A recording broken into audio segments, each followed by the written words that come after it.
Thanks for another forgettable experience.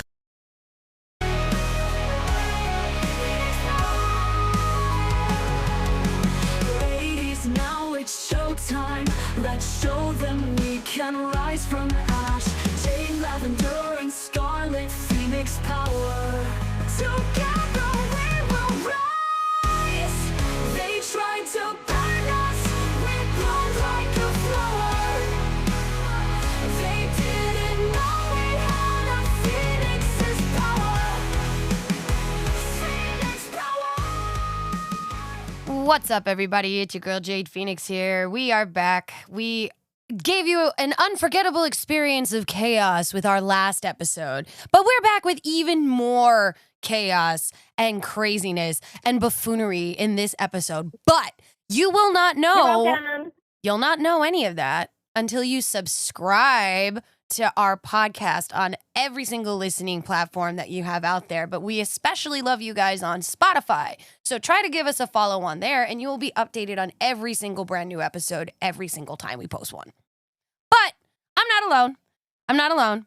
I have my two cohorts who are out in the multi-nest of madness.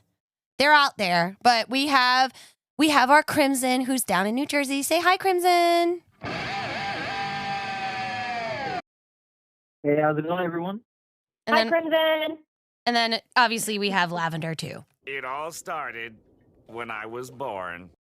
What's up, guys? And you all are so happy that I was. We Don't were. worry, I thought I was being funny. We're just going to say hi, Crimson, every time I need to say hi now. That's all you're gonna say?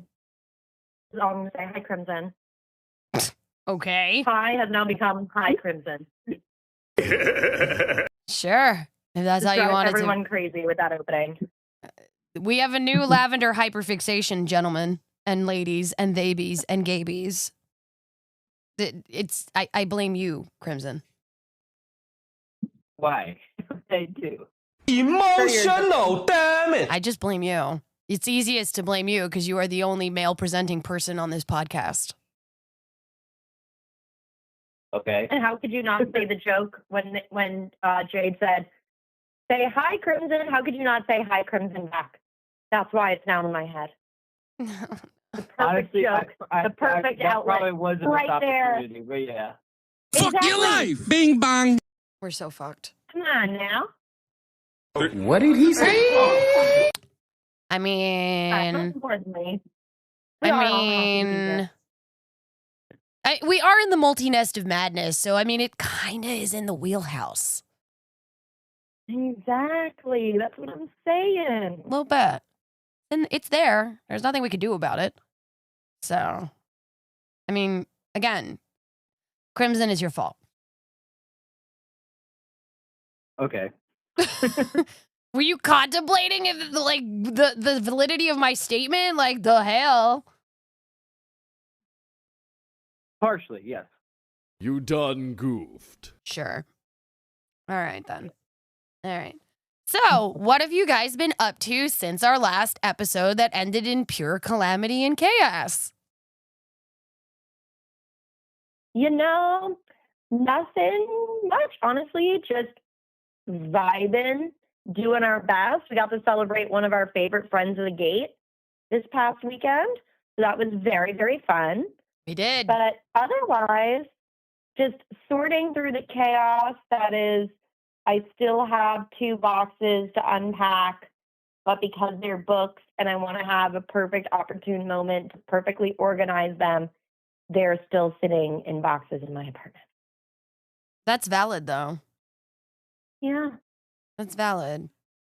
Crimson and I spent Super Bowl Sunday together. We got to watch the Super Bowl together. That was funny. It was That was funny? It was funny. The Super Bowl. The Super Bowl. The Super Bowl was funny because the Patriots got their asses handed to them. That was a great moment. That wasn't even funny. That was just embarrassing. It was. What? So I'm just sitting there going, tee. But hey, this is what happens when you have Stephon Diggs on your team who fucked over Cardi B, who's a fucking witch. Same way Tom Brady got fucked over when he fucked over Giselle. Just saying, stop messing with the witches. We know what we're doing. Because they're gonna fuck with you. Karma, motherfucker. It was funny And because also, I keep seeing a clip. was it Cardi in the halftime show? Cardi Or was am I at the confusing halftime everything? show. Yes, Cardi was at the halftime show. Yeah. She was one of the Because guests. she was part of Bad Bunny's thing. She was. She was So, there. he was Pedro a real Pascal was fuck. there. Jessica Alba. I think Pedro Pascal was the one person I noticed first. She told me Cardi B was there. I was just like, I can't see it. There's too many short, black-haired women there, and they all, from a distance, they all look far as hell. So I couldn't even tell until like they had the right angle for me to see her. Yeah. Also, like, did not know that all the grass and all that setup that was on for the stage was people. I didn't fucking know Yes. that was people. It's honestly great because there's actually a rule as to how much like on-field like technical setup you can bring during the Super Bowl halftime show. Mm-hmm. So that's how Bad Bunny and his team got around it. They dressed dancers as the plants because then they couldn't say, "Oh, you're bringing too much stuff onto the field," because it's literally people in costumes. Ha! Yeah.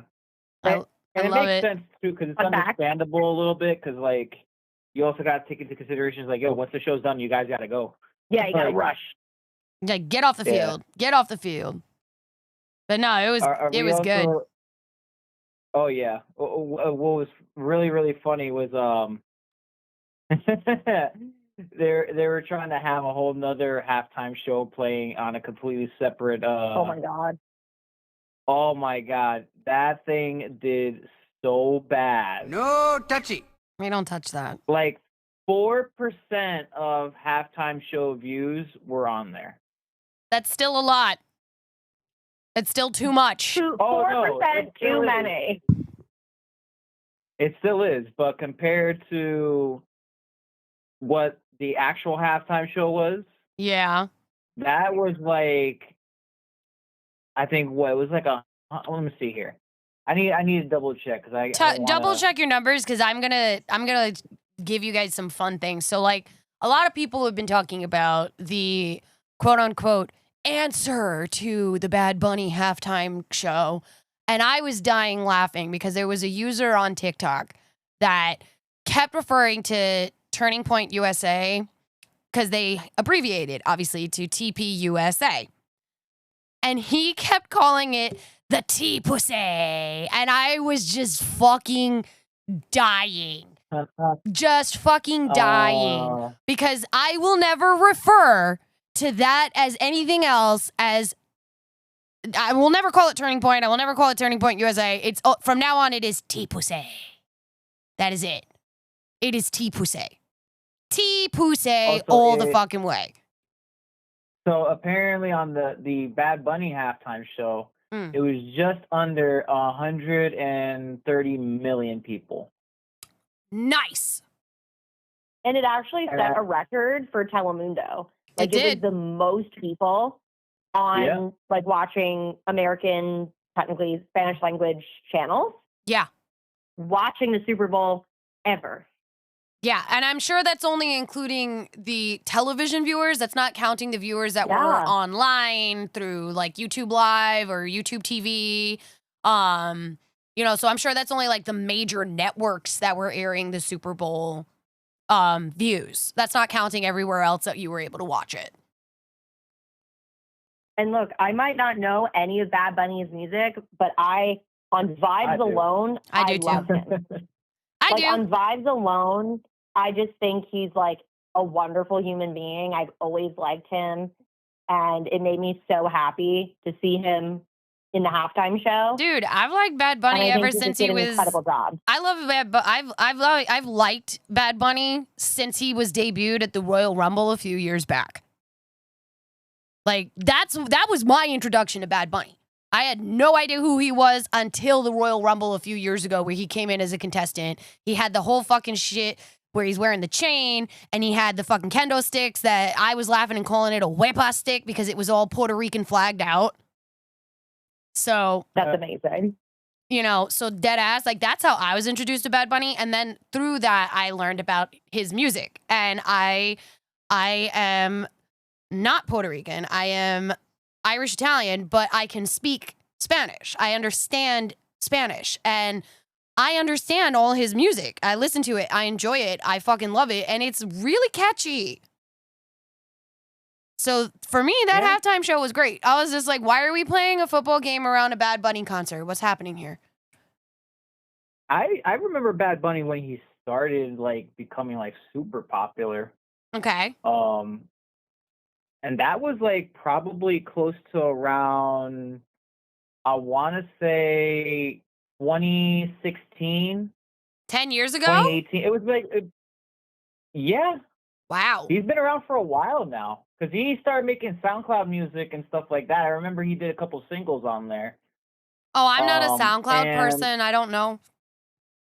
Oh, I back in like high school, college days, that SoundCloud was where most people put like, especially like starting artists would put their music up there. I know what it is. I just I was don't know never how that into is it. now, but I think people Yeah, are still no. using SoundCloud. I do think that that is still a thing. I wouldn't know because I never really used that platform. well, I'm talking about more in like publishing or like putting up their own music. I wonder, do you think maybe we should share the Phoenix Gate to SoundCloud? We could probably check that at some point. We should. See how Expand the gate. Yeah. We expand the multi-nest of the madness into a SoundCloud. How do you feel about that, Lavender? I know nothing about SoundCloud. I know it exists. Same. I know that people publish music there. I usually would hear it like secondhand if it was like SoundCloud singles. So like I would hear it once somebody like put it on YouTube kind of vibe. Like I was the person that the way that I got my independent music when I had my original iPod was Lavender? literally, no, actually there was a software where you could put in like YouTube videos, especially for independent artists. Oh, where you I know put in- exactly what you're talking about. Yeah, but where there you was a couldn't very actually generic one, but download there's their so music, many. and you could like Mhm. export the MP3. Oh yeah. Yeah, And- that's what yeah. I used to use. So I never actually used SoundCloud personally. And this is really funny hearing everyone's background about Bad Bunny, because admittedly, my first introduction to Bad Bunny was literally the Met Gala. Really? Because I love looking at the outfits at the Met Gala. But look, like I also don't listen to a lot of Latin music. I don't listen to a lot of R&B. I don't really listen to a lot of hip hop. So I'm not surprised I didn't really know about him, because it's not usually my genre. Mm. Once I found more in it, how I feel are more diverse and creative artists in like the rap scene, I've been able to kind of expand my music taste there. Like I love Doechii, I love Buttress, but I found out about him because of the Met Gala, because he was like, I think it was last year. He was one of the only men who actually like followed the scene and didn't just wear a horrible generic like black suit. And I was like, I like this guy's vibe. Like, I'm down with him. And I don't even think I fully knew he was like a music artist. I was like, I'm down with this guy. I don't know what his thing is, but I like him. And then because of that, whenever he like appeared on anything like SNL or like in Happy Gilmore too, yeah. I watched him because I just like him. I think he has like good energy. So funnily enough, my first time ever hearing Bad Bunny music was on Super Bowl. That's valid. And as you can hear, Luke is chiming in That's absolutely and valid. also agreeing that he also only just listened to Bad Bunny while his mama was replaying the Super Bowl halftime show on her laptop today. We love this. We love this. We love that he feels he's also a voice on this podcast. The Cats of the Gate are a very secure niche, because our entire Phoenix Gate family, almost every single one of us owns a pet. Whether it be the cats, whether it be a dog, of which both Crimson and I have both. We have cats and dogs. Well, he doesn't have cats. I have cats and dogs. He's got a dog. So. Yeah. Take that, depression! Yes. Because I'm recording out of my own nest today, Luke loves to chime in his thoughts and opinions, As he should. as he always should, and he's sitting right on my lap right now. Well, I'm sure if Eclipse seated. or Rocky Malboa were awake, they'd be chiming in too. But they are both passed out because I made sure to give them their dinner right before we started recording this, so they would get nice and eepy, and I would not have to deal with them climbing all over everything and being menaces. Oh, totally And fair. then I just mean, downright Fight Club in the background. Yeah. yes, apps everywhere. Nah, I'm good. I'm good. I'm good. But so back to the original conversation about the tea pussy. So I didn't watch it. I refuse. I will not give that any type of play. I No won't. fucking airtime. No airtime. But I heard, and I've been watching the clips from other people talking about it on TikTok, on Instagram Reels, and whatever, about how apparently Vanilla Hillbilly Kid Rock was lip syncing, and it was so badly fucking done that he was like 3 or 4 seconds off from his actual fucking song, that he was Jesus so fucking Christ. out of sync with it. And then he apparently has come online and he's like attacking the people making fun of him for it, going, well, that was a pre-recorded thing that we did live. Like, okay, so you lip sync. No, that's not what lip syncing is. No, that's exactly what lip syncing is, you fucking dumbass. So now they're calling him Hillbilly Vanilli. Like, what? Like, bro. Very valid. Take the L. Yeah. Take the L. Bro, you fucking suck. Pull the lever, crunk. Just take it. Take it. Take it up the ass the way you have been taking Trump's tiny little penis. Just do it. It's fine. So one thing I do want to say though about that whole Kid Rock thing, there's just been just such a like, oh man, it's just more embarrassing than anything. Yeah. Yeah, exactly. Like, Because it's like, at least if you guys were gonna do your own halftime show, okay, I don't give a fuck for what particular reason, but if you're gonna do it, at least pick someone good. Everybody else canceled. besides that, what's so crazy is fucking Kid Rock, who's literally stolen culture, music, like nods from everyone who isn't white. Mm-hmm. Is coming up and doing this Tipu Say show because God forbid someone's not speaking fucking English. Not even And it's just like, that. oh, did you forget how literally you're in? The only reason you're famous is because you stole cultural nods from literally every non-white denomination in the entire world. And on top of that, you're sitting there promoting a song that literally sits there and you admit that you will only sleep with underage women in it. Oh my God, I heard about that. Like, what the lyrics, everybody's like, oh, what are you talking about? I'm like, look up the lyrics to Ba with the Ba. Fucking, he literally says that he will only sleep with underage women in his fucking song. It's like, lock him up with the rest of the fucking Epstein file people, okay? That's Please, a for the love of God. whole other episode. That's a whole other episode. Exactly. But do us all a favor, lock him up with the rest of them. I do not disagree. Okay, because like your girl's been doing deep dives, and just put it this way, and I'm only gonna say this because it needs to be fucking said. The Cheeto in Charge's name appears in the Epstein files more than Harry Potter's name does in all 7 fucking books. His name appears more in the Epstein files than a fictional fucking character whose entire series is named after him. And that's the fact that I'm going to leave you with. And we're going to start talking about what we are going to be talking about this week. Hell yeah. We're talking because it is that wonderful time of the year of the Hallmark holiday, Valentine's Day. Hooray. Oh my God. Yes. No. Yeah. You know, like it was actually speaking on Valentine's Day. What's kind of funny about that is my partner literally asked me, he was like, how do you feel about Valentine's Day? Not that we weren't going to do anything, but he didn't want to, like, he didn't know how I felt about Valentine's Day. And I was like, look, it is a Hallmark holiday. You don't need to get me nothing special. I got you a little something just because it makes me feel good to get someone something. Right.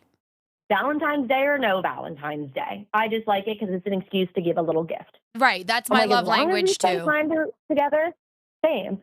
I'm like, as long as we spend time together, I really don't care. You know?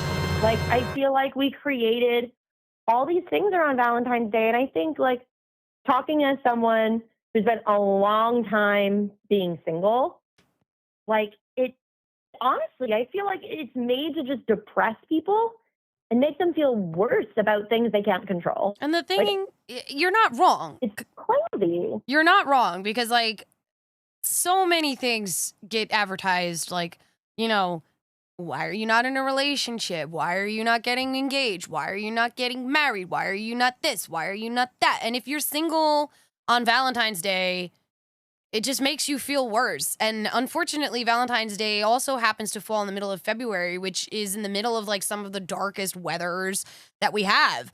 You know, like, this is, it makes the seasonal depression even fucking worse. Oh, hell yeah, it does. Like, honestly, like, that's why, like, before, you know, You're a I was in monster. a relationship, one of the things I used to do all the time was plan something for myself.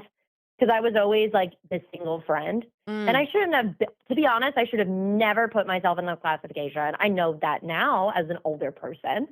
But you don't think that way when you're, like, 17. No, you why know? would you? So I used to, like, plan specific things for myself. Like, they don't really do it as much anymore, but it used to be prime time for horror movies to come out. And there's a reason So why. it used to be like a horror movie came out every Valentine's Day weekend, and that's what I would do, even if I went by myself, because it was like a release and an escapism from watching all the everybody in high school getting each other roses for charity, and you being the one person that didn't get one. You know, like. Yeah. What Although my about very good friends you? did, would always buy me one. What about you, And I would buy them Crimson? one. What about you, Crimson? Like, what is your take on Valentine's Day? I mean, for me, it's like, am I gonna go like anything fucking crazy, like the typical cliche shit? Depends. It really all depends on the person, but at the same time, I'm also, to be honest, it's all a type of marketing holiday. It's all just to make money. So usually what I try to do is, instead of going with just the cliche, like, oh, just get her chocolates and yay, take her out to like a dinner. I honestly would just prefer, especially when dinner. Oh yeah, first off, good luck getting a dinner at a decent restaurant, because if you don't got reservations for that time of the year, forget about it. But I honestly would prefer to just like actually do something. First off, I would get something a little bit more personal. I usually get something that I know the person's gonna like, not just what I think every, girlfriend is gonna like or anything like that along those lines. You're not a generic guy. I'm not a basic bitch, no. Emotional damage. So, I at least try to, try my best to know every little like and sort of thing like that the person really enjoys. And, I usually buy gifts accordingly to that. So yeah, I'm very big on gift giving. That is the thing that I really do like. Mm-hmm. And it doesn't even have to be anything expensive. People really think, oh yeah, you buy them like an expensive bracelet. It's like $200-300 and she'll love it. Yeah, but then she wears it once and never not again. everything. I can't count how many times that's happened. For real? Ew. But yeah, believe it or not. But and you would think it's just like, oh, they're gonna like it. No, it's not even like, it's not even like it was like uglier. It was like a Pandora bracelet, and it had charms that they liked from Disney. So it's like, so I'm like, okay, never wore it. I'm like, all right, cool. What the fuck? I would have worn that thing every fucking day. I actually also... That's a nice gift. Seriously, I have a Pandora bracelet. Yeah. And the reason why I never wear it is because it doesn't have enough charms on it for my sake. So I just don't wear it. And I want to. Valid, like, I want to wear my bracelet. I love mine. I love my Pandora bracelet. But like the clasp broke on mine like a year or so ago, and I just have not had the moolah to replace it. Felt. Yeah, I mean, So when it comes to that type of stuff like that, I mean, it a lot of it kind of comes down to again, it kind of comes down to what the person really likes. Sometimes maybe they're not really big on bracelets. Agreed. Maybe they like, I said agreed. Oh yeah.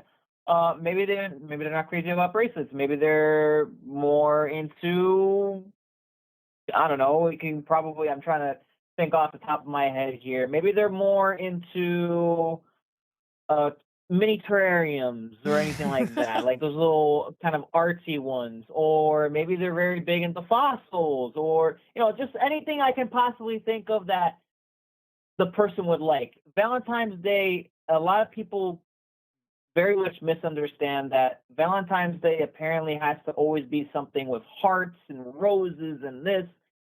That's not really the case. No. If you're going to be getting something for somebody as a gift, it doesn't have to be something like that. It doesn't have to be jewelry even.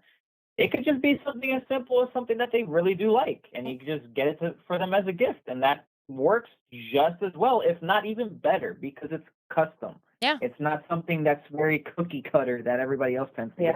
Lavender, I can't agree with you more. Did you get your partner a gift? I did. It wasn't anything too crazy. Just because like this month like really snuck up on both of us, which is why it was hilarious. He was here the other day and he was like, let me make sure this is what you actually want to do. I'm like, it's totally fine. Don't worry about it. Because there's been some craziness, as we've all heard on the gate, as what's been going on my whole beginning of the year.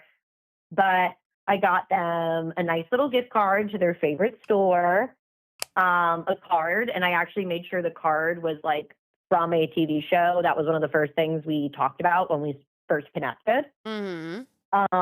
And I got them their favorite candies. Oh, that's sweet. That's sweet. Because, like, I wanted to get a little something else, but I was also like, like at this point, I was a little, like the thing I wanted to get, it wouldn't come in time. Yeah. So I was like, I'll include it with like his birthday gift because I know I want to get it for him. Okay. But it's like, I can't agree with what Crimson is saying more, because as somebody that used to date someone that literally knew nothing about the things I like and or cared. What?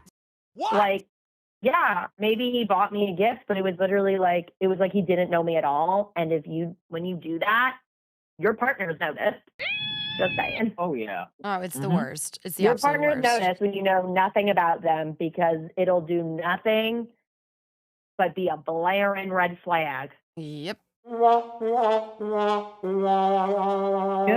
Yep. Like, so I actually went out of my way and I made sure that I got my partner a gift. I haven't given it to them yet, so I'm not going to say what it is on the air, because if they're listening, I don't want them to know, because they'll cheat. They'll cheat and be like, "Whoa, what is it?" And I'm like, "No, you have to wait." So they're going to get their gift this weekend. One thing I would say, actually, just a quick side thing I want to add before anything. Uh-huh. I remember, because I don't want to lose my train of thought on this. Choo-choo. One of the things I feel like I usually, personally, I try to do this because I think it's a really smart idea, since we did mention about the whole thing with chocolates and everything and stuff like that Lavender was mentioning. Mm-hmm. One thing I think would be a really smart thing to do, which I always ask my partner in case, because if the last thing I want to do is, maybe they really wanted something, and then I'm just like, okay, and I ended up not getting it. Chocolates and candies are always a lot cheaper the day after Valentine's Day. It's true. So true. So everything goes on sale. It is actually true. And you want to know what kind of sucks is, so my birthday is exactly 1 month after Valentine's Day. I am March 14th. And they nicknamed that day Steak and Blowjob Day as a response to Valentine's Day.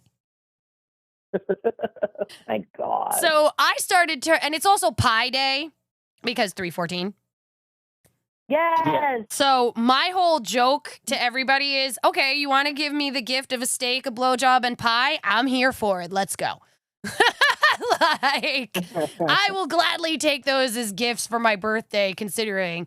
And Valentine's Day actually opens up the countdown to my birthday. I don't start counting down the days until the 14th, which is, Valentine's Day. And Valentine's Day, believe it or not, actually has a really fucking dark history.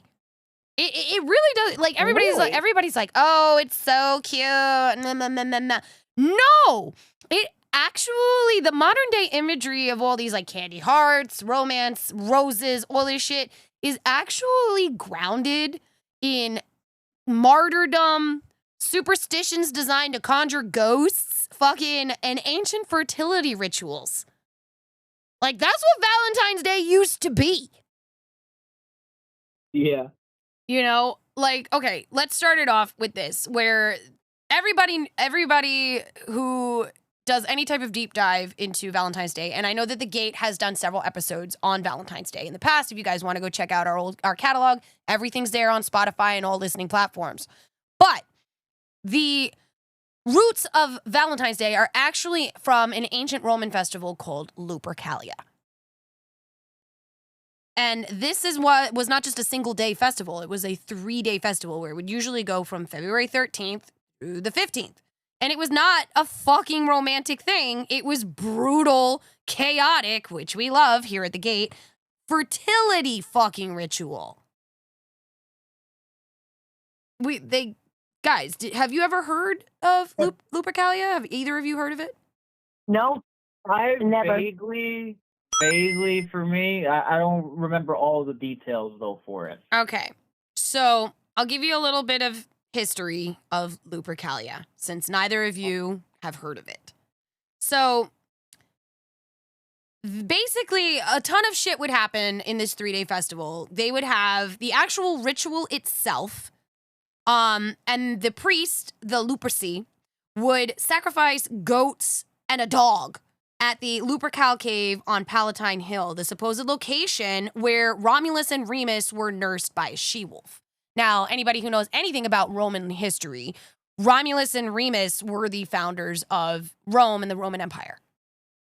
And they were abandoned. They were twins. They were abandoned, and they were nursed by the she-wolf who, raised them and helped them survive. So Lupercalia, obviously, is a festival honoring them, the founders of Rome and all that fucking shit in the Roman Empire. And, so they, that's why the dog gets sacrificed. And of course, goats, because goats are always the traditional sacrificial thing, besides lambs and sheep and cows. Basically anything we could fucking kill. Basically, basically anything we can kill. Anything we can kill and bleed.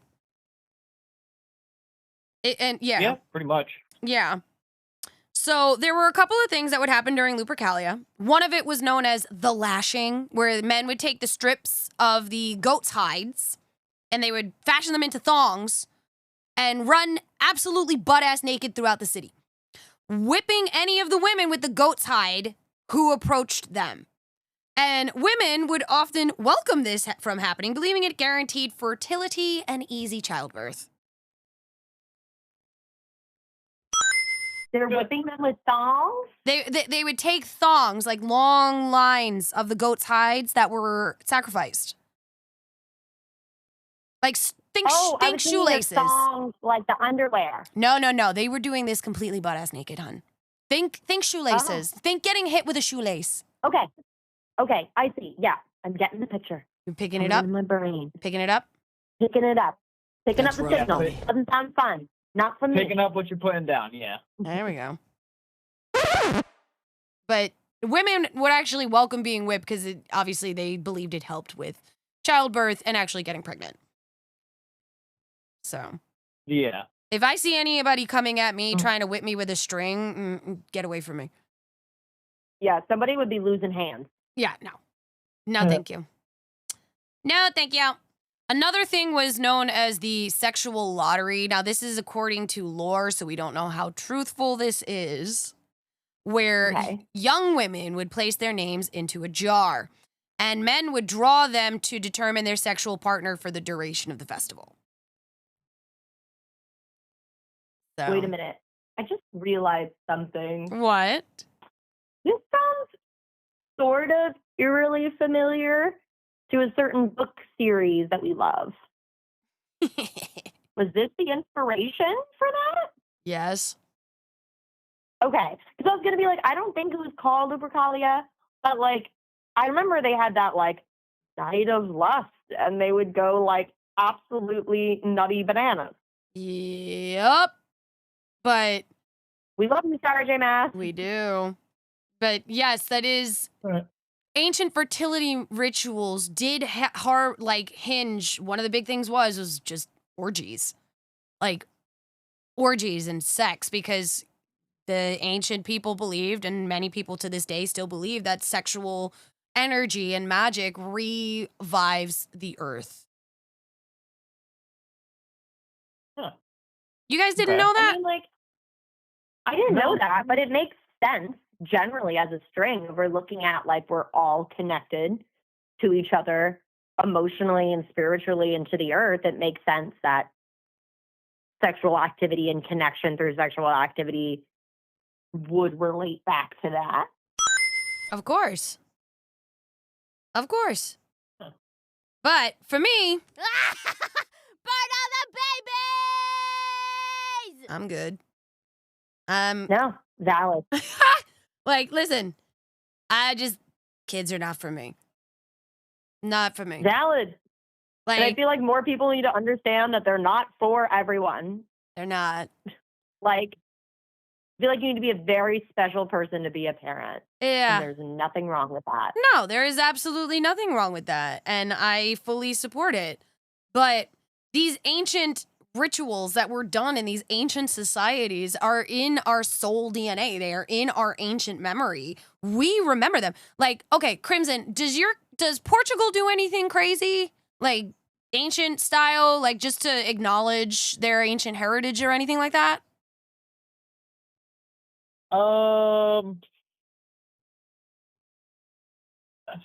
Off the top of my head, there's probably a couple things, but the problem, I wouldn't say the problem, the thing with Portugal is it kind of depends on what area of Portugal you come from. Really? Well, that makes sense.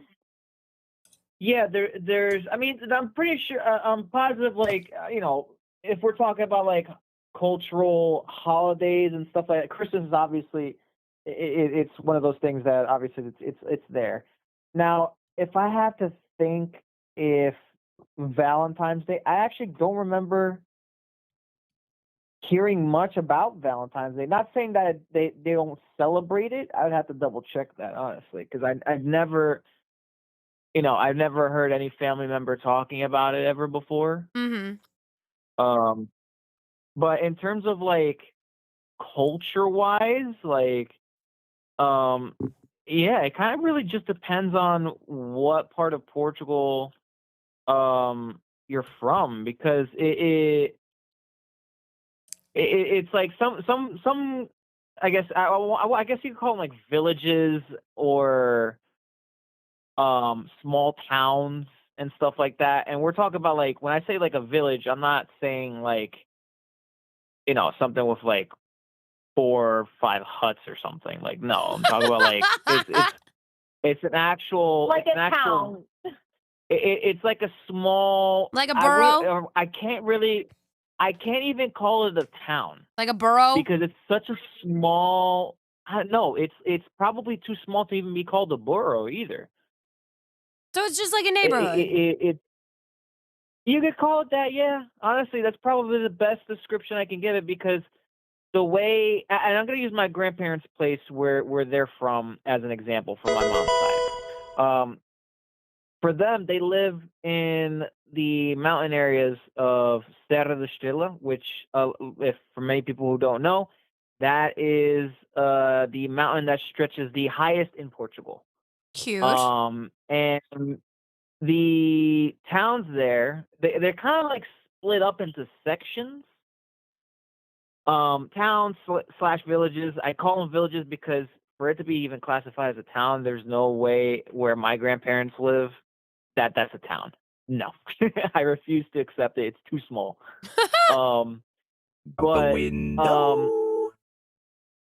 but they usually do tend to have a lot of custom celebrations for those particular areas. Well, yeah. Just like certain beaches, I can't really confirm if it's all of them, but certain beaches out in Portugal, they celebrate um a festival of, I guess, I guess that the best description I can say, the festival of sea foam, if that makes any sense. It does. You know, the sea foam that comes out the ocean. Yeah. So there's usually that time of the year where there's just, I guess, I'm assuming, I would have to double check, but every time I hear about the festival, the sea foam festival, I always see a lot of foam out on the beaches. It has to be correlated with that. It just makes the most sense to me. But but I'm pretty sure there has to be a little bit more to that than just that. I highly doubt so. I'm pretty sure if I even asked my father, he'd probably give me the whole logistics and details about it. But we do have something like that as well over in Portugal. So and not all beaches celebrate them. There's only a couple. At least the beach town that we have our house over there. They do celebrate it. They do a nice little, I guess, show and stuff in the town square and stuff where they'll have like a live band and stuff Okay. for it. So it's like kind of almost like a little mini festival. That's pretty cool. Yeah, but yeah, in terms of Valentine's Day, let's see here. I was doing some searching while I was talking. Oh yeah, actually, we do celebrate Valentine's Day. Now in terms of like, is there a culture difference between the two? I highly doubt so. Like the one, at least two meaning here and over there. I highly doubt there's that big of a difference when it comes to how Valentine's Day is celebrated. Pretty sure all the couples take each other out the same way, get each other gifts in the same way. That's pretty cool. The typical stuff, pretty much. Yeah, because like the even the color symbolism comes from Lupercalia. So yeah, red and white are associated with the holiday because they are thought to represent the blood of the sacrifices and the milk-soaked wool used to clean the sacrificial knife. Oh, I was gonna say milk, but maybe I was being a little too lenient on the fertility part. Oh, I'm pretty sure that's probably another reason why. I'm almost positive of it, but we're trying to not like make assumptions because these are all like a lot of the stuff obviously is assumptions because none of us were there. A lot of the old ancient rituals did not survive thanks Christianity and Catholicism and all that fucking bullshit. So there's that. But it also, the thing is also the reason why it became Valentine's Day is because of Saint Valentine. Yes, that I did know. That's because I went to Catholic school. Yes. So now legend suggests that he was a priest in 3rd century Rome. So we're still in Rome. We're still dealing with Rome here. Who defied the Emperor Claudius II by secretly performing marriages for soldiers who were forbidden to wed. So why were they forbidden to wed? The rule? No, probably because the emperor was like, well, if you're in the army, you have to be ready to leave at a moment's notice for me. And men who had families were more reluctant to go to war. Oh, okay. Because I was thinking like Game of Thrones, how like the specific knights in Game of Thrones you serve under like. I don't know. Honestly, that's something we would probably have to look into. But I'm assuming that's Yeah. probably what it is. So for his Yeah. defiance, Valentine was imprisoned, beaten, and eventually decapitated on February 14th. Yes. And the From Your Valentine legend actually comes from while he was in prison, that he supposedly fell in love with his jailer's daughter and left her a farewell letter signed From Your Valentine, a phrase that has turned from a final tragic note into a romantic cliche. Oh my goodness. Yeah. So we're, again, dealing with Rome and how fucking brutal that fucking shit is between sacrificing and then killing people. I love it. Yeah, and then Christianity is all about not to be bleak, but it's all about like self-sacrifice. So that doesn't surprise me. It's true. And there are so many superstitions and folklore from the 18th and 19th centuries around Valentine's Day that are heavily tied to, dark folklore and love divination and all sorts of stuff because, we all get that Twitter painted feeling. Yeah. So you would have graveyard rituals to see a vision of their future spouse. Some women would go to a churchyard on Valentine's Day Eve and run around the church 12 times, chanting a specific verse. I mean, listen, I'm going to see visions too if you have me running around a church in the middle of the fucking night on the 13th. I'll see visions too. I'm just saying. I don't know about you two. Just Honestly, I wouldn't be surprised. There's also something called the first bird. It was believed that the first bird an unmarried woman saw on Valentine's morning predicted the type of man she would marry, i.e., seeing a raven, a blackbird, or an owl signified a quote-unquote brooding or mysterious lover. Huh.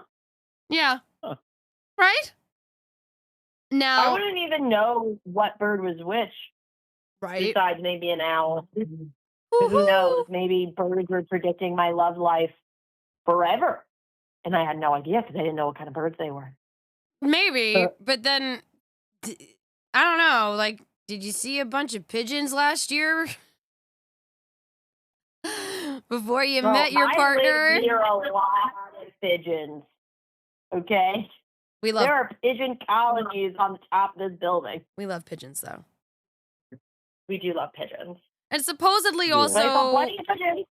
supposedly also in the Middle Ages, banquets were illuminated by love lanterns, which were just hollowed out turnips carved with faces, which are similar to modern day jack-o'-lanterns. That's really cool. I love that. Yeah. Now it's cool because,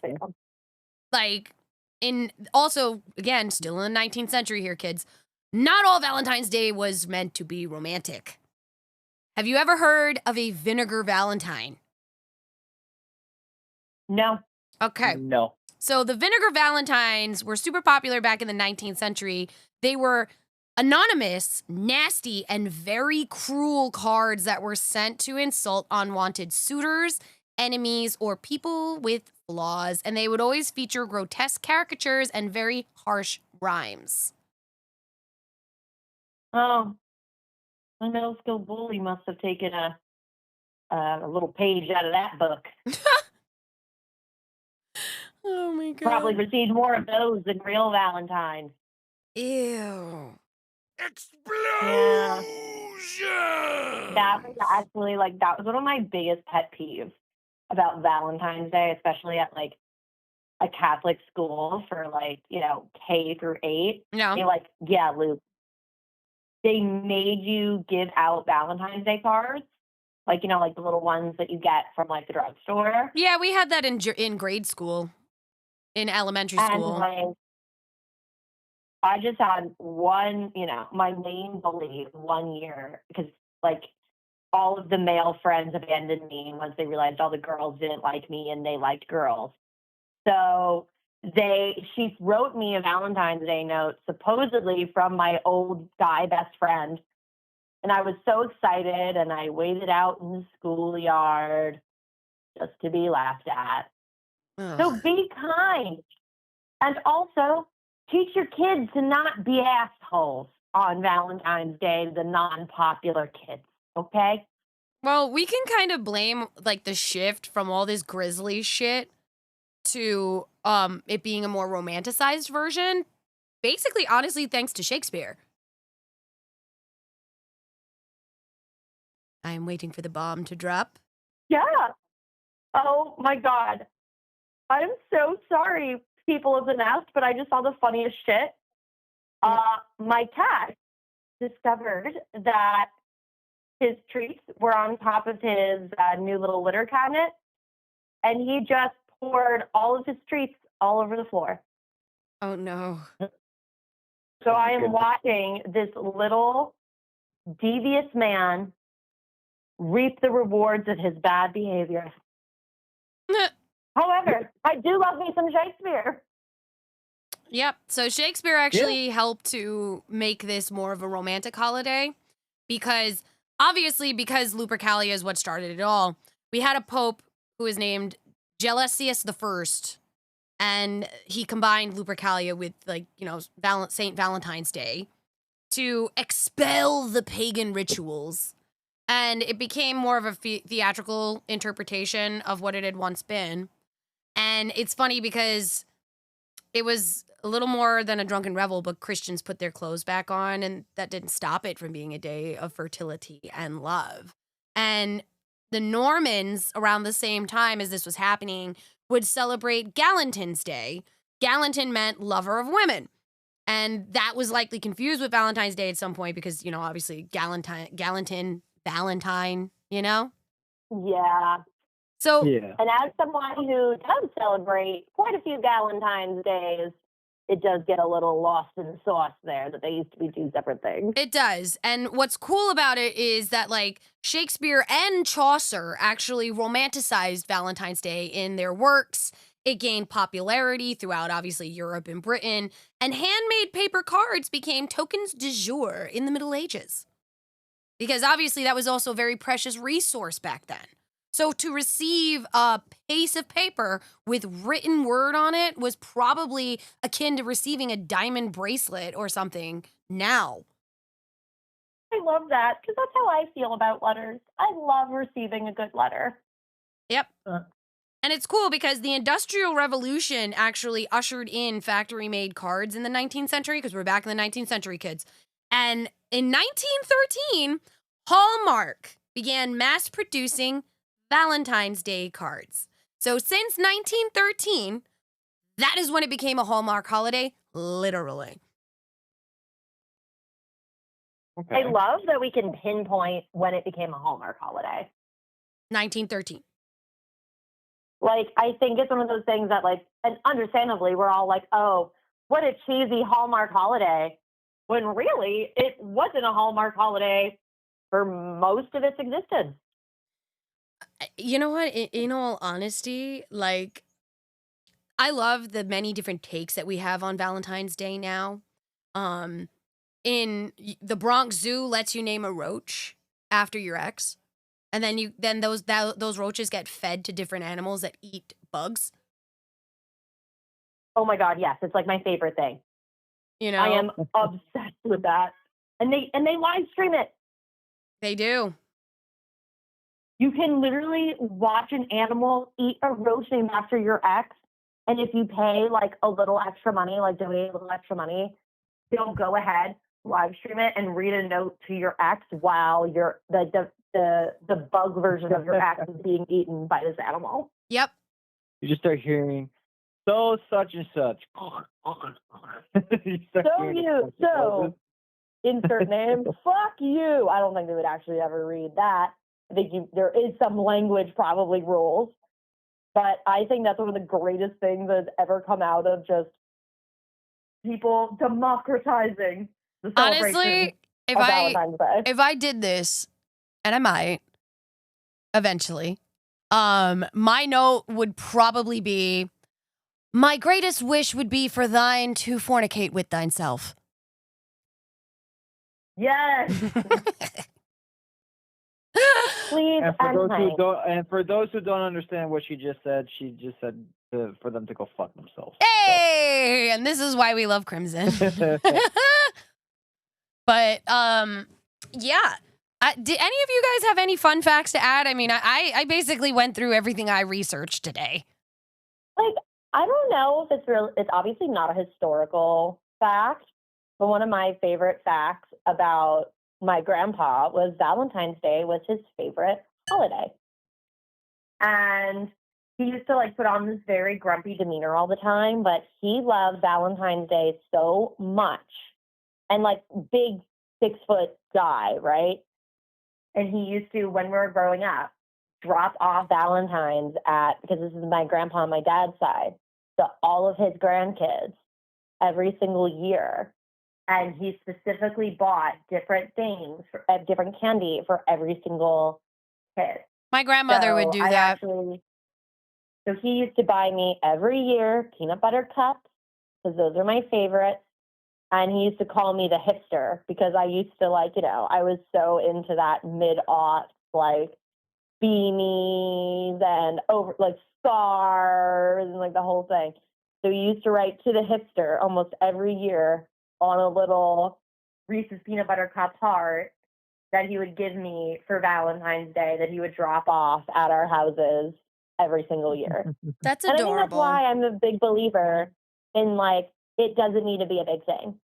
No. Just the fact that my grandpa knew and loved me enough to know my favorite candy was peanut butter cups and knew that I liked hipster mid-aught style enough to call me the hipster on my Valentine's Day cards. He didn't need to spend $1 million or something like this to now end up a fun fact about Valentine's Day on a podcast. Agreed. Yeah. What about you, Crimson? Any fun facts to add? Honestly, on this one, I don't really have much else really to add, to be honest. Okay, so We kind of talked about a lot of the stuff that I briefly knew about, and I mean, for the most part, I personally haven't really dug in too deep, or at least know much else in other cultures, I guess you could say, for the holiday. I just know the very basic stuff of, how we celebrate it. Some small things, I guess, from other smaller cultures, but in terms of overall, don't really have much else behind the actual holiday. okay. So, all right. For to close it out, I want you both to tell me what your perfect Valentine's Day date would be. We'll start off with you, Lav, Okay. since you, I'm sure, are very involved. Well, You're a monster. for me, excuse my little coffee, but for me specifically, it just matters that it's something that I like and something that someone's willing to do with me. I love, and honestly, this is giving away my plan for Valentine's Day, but this is how you know that my partner really cares about me. I was like, all I want to see is horny Wuthering Heights. And lo and behold, we have tickets to go see not only horny Wuthering Heights, but we're going to a nice wine place so we can get wine tipsy before. Ayo. And honestly, that is the perfect day to me, watching a really bad but purposely bad adaptation of a classic literature after being able to have an entire bottle of rosé. Hey, there you go. Well, what about you, Crimson? What would be your perfect Valentine's Day date? Honestly, anything for me, it's not anything super, and nothing super romantic for me. I actually do like more activities more than anything else. Mm-hmm. So, at least in my case, now if it's for my partner, it's a different story.